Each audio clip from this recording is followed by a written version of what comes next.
Assalamualaikum warahmatullahi wabarakatuh. Yang saya hormati Ibu Widya Paramita selaku dosen membimbing saya, dan yang saya hormati Bapak Ibu penguji. Pada kesempatan kali ini, izinkan saya, Donna Putri Cahyaning Tias, mahasiswa Magister Manajemen UGM Angkatan 79, untuk memaparkan hasil penelitian saya yang berjudul Analisis Niat Berlanjut pada Belanja Bahan Makanan secara Daring dengan Pendekatan The Extending Unified Theory of Acceptance and Use of Technology. Pertama, yang melatar belakangi penelitian ini adalah, pada tahun 2019, Indonesia sebagai kontributor utama dalam pasar belanja daring di Asia Tenggara menyumbangkan sebanyak 52% dari total gross merchandise value atau setara dengan 32 miliar US dollar. Proyeksi pertumbuhan tahunan rata-rata GMV hingga tahun 2025 menunjukkan angka yang mengesankan mencapai 17%. Hal ini menandakan kesehatan dan potensi luar biasa dalam ekosistem perdagangan elektronik di Indonesia.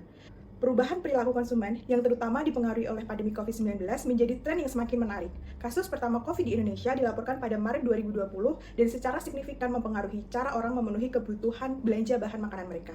Akibat pandemi ini, ada perubahan besar dalam cara orang berbelanja bahan makanan. Tidak hanya di Indonesia, tapi juga di seluruh dunia.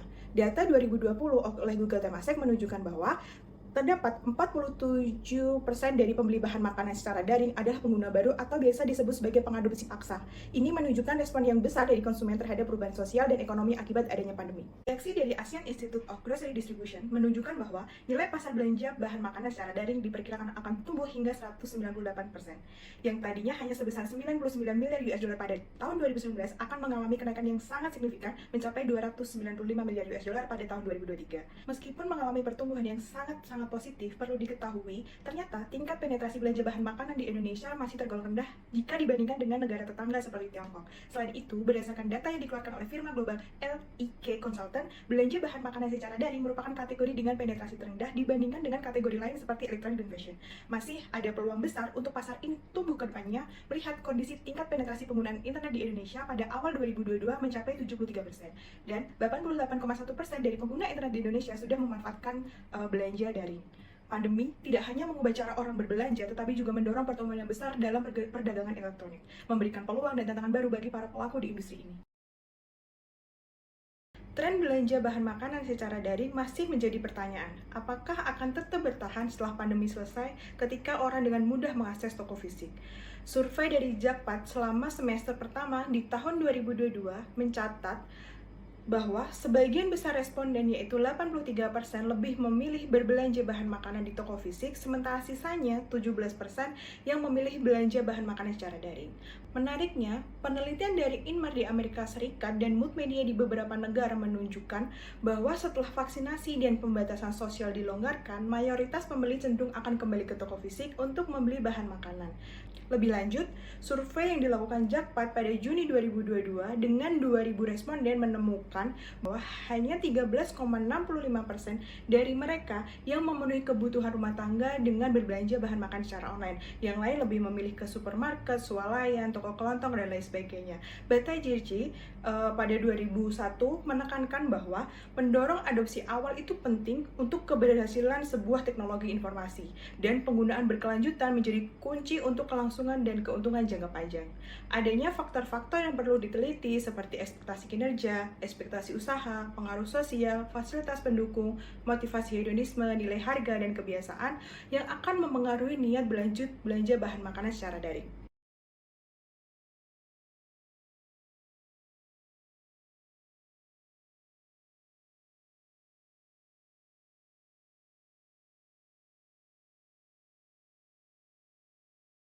Selanjutnya, landasan teori untuk penelitian ini dimulai dengan online grocery shopping atau belanja bahan makanan secara daring, yaitu sebuah kegiatan pembelian bahan makanan melalui platform online atau aplikasi, tanpa harus datang langsung ke toko fisik.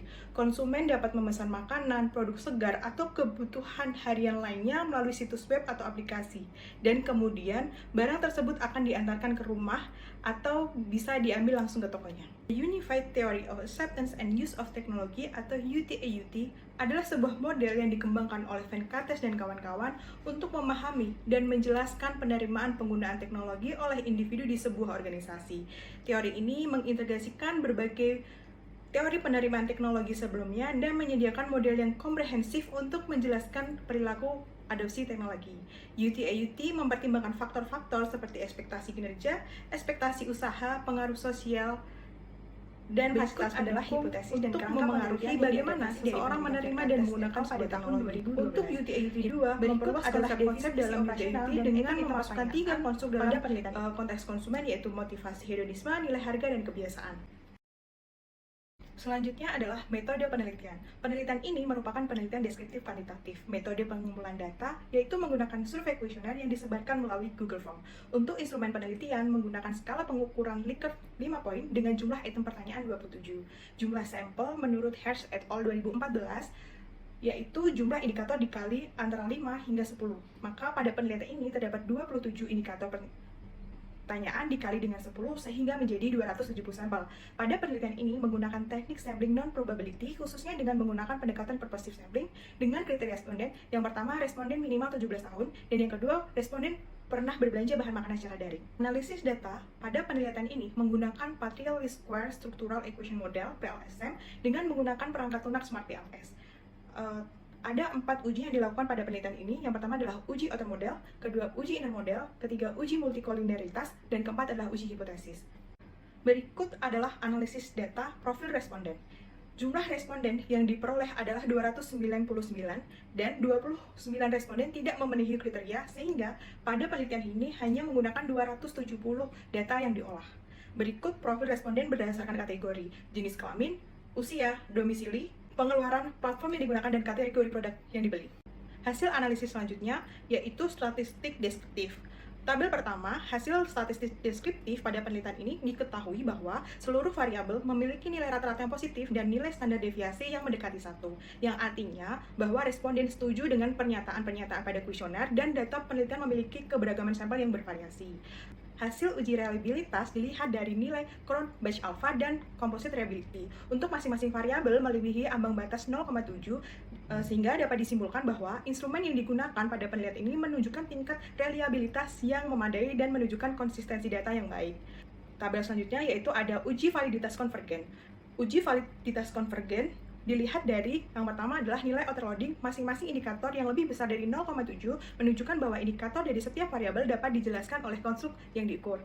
Nilai AVE masing-masing variabel yang lebih besar dari 0,5 menunjukkan bahwa seluruh variabel dianggap valid dan konstruk secara rata-rata menjelaskan lebih dari separuh varian masing-masing indikator. Ada uji validitas diskriminan dengan kriteria crossloading. Dari hasil perhitungan diketahui bahwa nilai crossloading antar indikator dan variabel laten lebih besar daripada nilai beban total antar variabel laten lainnya. Jadi dapat dikatakan bahwa keseluruhan indikator dinyatakan valid.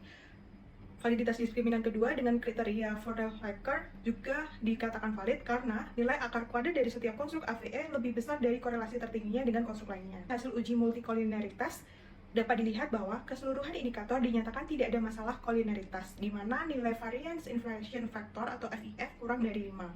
Dari hasil R-square dapat diketahui bahwa variabel ekspektasi kinerja, ekspektasi usaha, pengaruh sosial, fasilitas pendukung, kebiasaan, motivasi hedonisme, dan nilai harga mempengaruhi variabel niat belanja sebesar 72,2% secara keseluruhan, dan sisanya dipengaruhi oleh variabel lain di luar variabel yang diteliti. Untuk hasil perhitungan chi-square sebesar 0,536 menunjukkan tingkat kualitas prediksi model yang moderat. Sementara variabel ekspektasi kinerja, ekspektasi usaha, pengaruh sosial, fasilitas pendukung, kebiasaan, motivasi hedonisme, dan nilai harga dinilai memiliki relevansi prediksi yang signifikan terhadap variabel niat berlanjut. Dari hasil uji kecocokan model diperoleh nilai SRNS sebesar 0,069 yang kurang dari 0,08 menunjukkan bahwa model dalam penelitian ini dapat dianggap fit. Perhitungan nilai NFI diperoleh hasil sebesar 0,759 yang mana nilai tersebut kurang dari 0,9. Namun nilai NFI ini tidak dapat menjadi satu-satunya tolok ukur untuk kecocokan model karena sangat dipengaruhi oleh ukuran sampel serta digunakan nilai estimate model yang menilai korelasi antara semua konstruk, sehingga dapat dikatakan bahwa model ini layak untuk digunakan. Berdasarkan hasil uji kecocokan model, dapat dikatakan bahwa model ini layak untuk digunakan. Selanjutnya, tabel hasil perhitungan PET coefficient. Dari perhitungan PET coefficient akan diperoleh nilai original sampel, tes statistik, dan p-value. Pembahasan hipotesis. Hipotesis yang pertama, Sejalan dengan hasil penelitian terdahulu yang dilakukan oleh Tam et al. Pada tahun 2018 dan penelitian dilakukan oleh Maduku dan Tusik pada tahun 2023 yang menunjukkan bahwa ekspektasi kinerja memiliki pengaruh positif terhadap niat berlanjut. Ketika pengguna memiliki keyakinan bahwa berbelanja secara daring dapat memberikan manfaat yang signifikan seperti kemudahan, kecepatan pengiriman, atau kualitas layanan yang baik, maka kemungkinan besar mereka akan memiliki niat yang lebih tinggi untuk melanjutkan penggunaan layanan tersebut. Hipotesis kedua, hasil pengujian pada hipotesis kedua bertentangan dengan temuan oleh Venkates di tahun 2003 dan di tahun 2012. Namun, penelitian ini sejalan dengan Kobda dan Sivakumar di tahun 2019, Piarna et al. Di tahun 2020, Ifada Abidin di tahun 2022, bahwa ekspektasi usaha tidak berpengaruh terhadap niat keberlanjutan. Meskipun responden mengakui kemudahan berbelanja bahan makanan secara daring, hal tersebut tidak menjadi faktor utama dalam keputusan mereka untuk tetap menggunakan layanan tersebut. Kemungkinan hal ini dipengaruhi oleh kebiasaan dari penggunaan berulang aplikasi belanja daring sebelumnya. Hipotesis ketiga, sejalan dengan temuan oleh Piarna et al. Di tahun 2020, Tirvainen dan Karjaluto di tahun 2022, Kobdar Sivakumar di tahun 2019 yang menyatakan bahwa pengaruh sosial berpengaruh positif terhadap niat berlanjut penggunaan suatu teknologi. Jadi, ketika seseorang merasa menerima banyak dukungan dan pengaruh positif dari teman-teman, kolega, keluarga, sahabat, atau lingkungan sosialnya terkait belanja bahan makanan secara daring, hal tersebut akan membuat dia lebih cenderung untuk terus menggunakannya. Hipotesis keempat, bertentangan dengan Kobdan dan Sivakumar di tahun 2019, sejalan dengan penemuan Yutika di tahun 2023 dan penemuan Indrawati et al. Di tahun 2021 yang menyatakan bahwa fasilitas pendukung tidak berpengaruh terhadap niat keberlanjutan. Berdasarkan jawaban responden, rata-rata responden setuju bahwa mereka memiliki fasilitas pendukung untuk melakukan belanja bahan makanan secara daring. Namun, ternyata hal tersebut bukanlah motivasi utama responden untuk melanjutkan belanja bahan makanan secara daring. Karena pada dasarnya, mereka sudah mempunyai fasilitas pendukung jauh sebelum mereka melakukan belanja bahan makanan secara daring. Hipotesis kelima. Temuan pada hipotesis kelima tidak sejalan dengan temuan Escobar dan Carvajal di tahun 2014, tapi temuan pada penelitian ini didukung oleh temuan penelitian Tam et al. Di tahun 2022 dan Hamidi et al. Di tahun yang sama, bahwa ternyata motivasi hedonisme tidak berpengaruh terhadap niat keberlanjutan. Hal ini bisa disebabkan karena belanja bahan makanan merupakan tugas penting dan tugas pokok. Selain itu, membeli bahan makanan merupakan sebuah kebutuhan dan pembelian dengan keterlibatan yang rendah yang dilakukan dengan minimal usaha menurut Kope tahun 2009. Oleh karena itu, orang akan lebih fokus terhadap fungsi dan manfaat yang diperoleh daripada tingkat kesenangan yang dirasakan saat berbelanja bahan makanan secara daring. Hipotesis ke-6, sejalan dengan temuan Venkates et al. Di tahun 2012 yang menyatakan bahwa nilai harga berpengaruh positif terhadap niat keberlanjutan. Jadi, ketika pengguna menganggap bahwa manfaat yang diperoleh dari belanja bahan makanan secara daring lebih besar atau sepadan dengan biaya yang dikeluarkan, maka hal tersebut akan mendorong pengguna untuk melanjutkan belanja bahan makanan secara daring di waktu yang akan datang. Hasil pengujian hipotesis ke-7 sejalan dengan Venkates et al. Di tahun 2012 dan Kobdar Sivakumar di tahun 2019 bahwa kebiasaan menjadi faktor pendorong utama niat keberlanjutan. Penggunaan aplikasi belanja daring yang berulang kali akan menghasilkan pembentukan suatu kebiasaan. Jadi, di mana secara otomatis pengguna akan cenderung untuk terus melakukan belanja daring. Nah, kebiasaan mempunyai keterkaitan dengan pengalaman sebelumnya.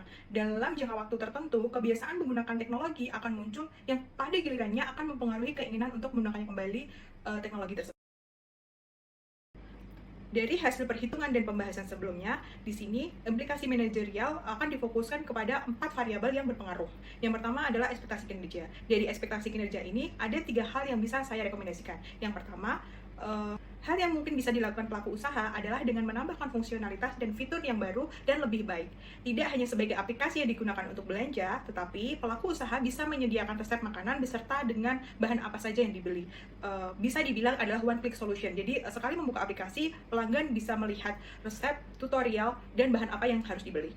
Garansi ketepatan waktu pengiriman. Kenapa garansi waktu pengiriman itu penting? Jadi, berdasarkan penelitian oleh Olson et al. Di tahun 2021, Singh di tahun 2019, dan Wilson dan Reynolds di tahun 2006 yang menekankan pentingnya pengiriman untuk keunggulan layanan dalam belanja bahan makanan secara daring. Untuk variabel pengaruh sosial yang bisa dilakukan pelaku usaha adalah dengan menyoroti testimonial secara daring. Jadi di sini pelaku usaha harus bisa memanfaatkan testimonial atau ulasan pelanggan yang dipublikasikan di website atau aplikasi yang diharapkan dapat membujuk dan mempengaruhi konsumen.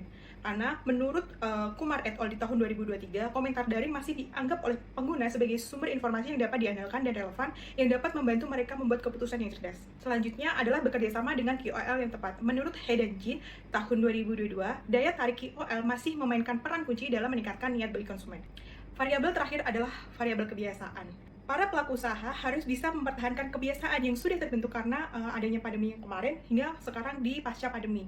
Pelaku usaha harus bisa meningkatkan frekuensi penggunaan dari belanja bahan makanan secara daring itu.